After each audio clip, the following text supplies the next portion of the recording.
Et voilà la vidéo sur les exercices. Tu notes d'abord la date ici. Nous sommes le 11 mai 2020. Tu écris 11/05/2020.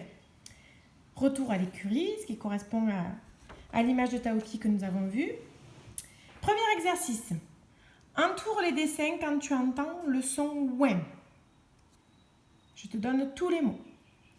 Fouin, oiseau, sapin, poème, pingouin, chien, locomotive, moins, c'est le signe moins. Et là, tu vois la flèche, elle te montre la locomotive, pas le train. Là, visiblement, elle montre que la locomotive. Et ici, c'est le signe moins, 3 moins 2. Tu entoures quand tu entends du ouin. Numéro 2, tu coloris toutes les cases pour aider l'écureuil à retrouver son gland. Toutes les cases où tu vois le son ouin qui est écrit O-I-N. Alors attention, évidemment, tu vas pouvoir le trouver en script, en bâton, en attaché. D'accord? Donc fais bien attention, mais tu connais toutes ces lettres dans les 3 écritures. Le O, le I, le N, en script, en bâton, en attaché, il n'y a pas de souci. Donc, tu coloris les cases pour rejoindre l'écureuil et le gland. Ensuite, numéro 3, tu recopies les mots dans la bonne colonne. 2 colonnes, comme souvent. Je vois O-I-N, l'œil qui dit je vois. J'entends ouin, comme dans le fouin. Si je devais l'écrire, je vois O-I-N, j'entends ouin. Mais attention, deuxième colonne, tu vas trouver des mots où tu vois O-I-N, mais cela ne chantera pas ouin. Pourquoi? Parce que parfois, le O-I-N ne sont pas liés. C'est-à-dire que le O-I va marcher avec une syllabe et le N avec une autre syllabe. On va prendre un des mots en exemple. Je prends le deuxième mot. Ici, je lis une pivoine. Une pivoine, c'est une fleur.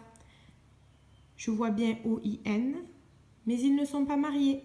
Le O-I chante avec le V, j'entends voix, et le N chante avec le E, qui fait ne. Je lis pi, voix, ne. Ils ne sont pas dans la même syllabe, donc je vais l'écrire dans la colonne de droite. Par contre, pour le petit mot loin, je vois le O-I-N, j'entends le ouin, je le mets dans la première colonne.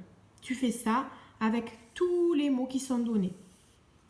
Je te lis plus particulièrement ce mot-ci, une héroïne. Rappelle-toi, le tréma sur le i signifie que tu dois prononcer le i. Il ne peut pas se marier avec les lettres qui sont autour de lui.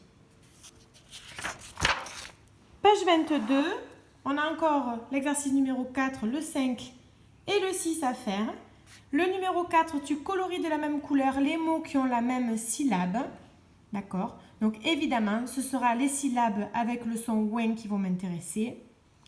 Donc, si je prends un exemple, je vais prendre le mot pointu. Je vais par exemple celui-là le colorier avec le mot pointage parce que j'entends dans chacun des 2 mots la syllabe point. Le son peu avec le ouin qui fait point. Le son peu avec le ouin qui fait point. Donc à chaque fois, tu vas avoir plusieurs mots de la même couleur. Donc tu choisis toi-même tes couleurs. Si tu as décidé de faire toutes les syllabes point en orange, tous les mots qui contiendront la syllabe point seront coloriés en orange. Pointu, pointage, et puis il y en a encore 2 autres, tu verras. Donc pour le point, il y a 4 mots. Pour le joint, il y a également 4 mots. Et ensuite, pour la dernière syllabe qui est la syllabe moins, il y a également 4 mots. Donc tu as 4 étiquettes de chaque couleur à colorier. D'accord? 3 couleurs, il te faudra. Numéro 5, dictée de syllabes. J'ai donné les syllabes sur le plan de travail. C'est à ton papa ou à ta maman de te les dicter. Et les devinettes, pareil. Alors, tu vas essayer de lire tout seul la devinette. Il y en a qui ne sont pas très compliqués. Et d'écrire les mots Donc, rappelle-toi, c'est une lettre par petit tiret. Voilà. En cas de problème, je suis là. Aujourd'hui, un peu moins présente que d'habitude parce que je serai à l'école pour préparer la rentrée de ceux qui reviennent à partir de jeudi. Donc, n'hésitez pas quand même à me laisser un message. Je vous répondrai dès que possible. Je ferai mon maximum pour pouvoir vous aider. Je vous souhaite un bon travail, bon courage et à très vite. Bisous à tous.